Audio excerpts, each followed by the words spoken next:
Okay, so we've finished shaping up our popper. We've got our big hole with a small hole in the middle. We have a small hole at the back. Now it's time to create the hardware to tie our line onto and put our hook on. So to do that, we're going to use some stainless steel wire. We've got some stainless steel wire here, and we want around about 80 millimeters or 8 centimeters of stainless steel wire. So I'm just going to cut that off.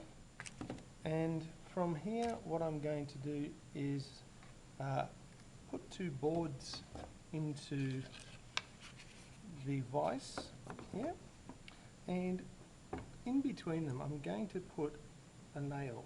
So I want the point up on my nail. I'm using the board so that I don't damage the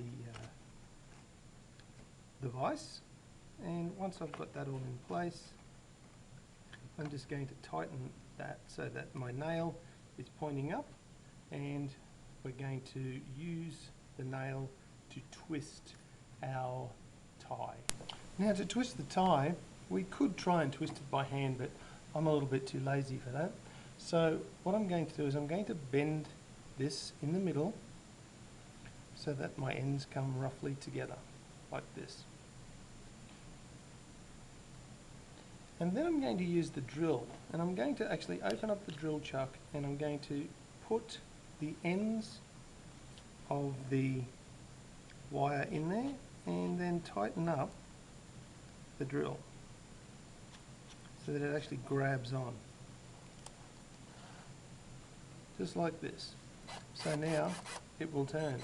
Now if I put this over the top of here and very slowly, now I will do it in the reverse, so we're going to just very twist down like so. We will end up with a nice hook holder, which we will then snip off the ends here, ready to place that into our lure. Now you need 2 of those, and we'll look at what we do with them after we've made 2 of those.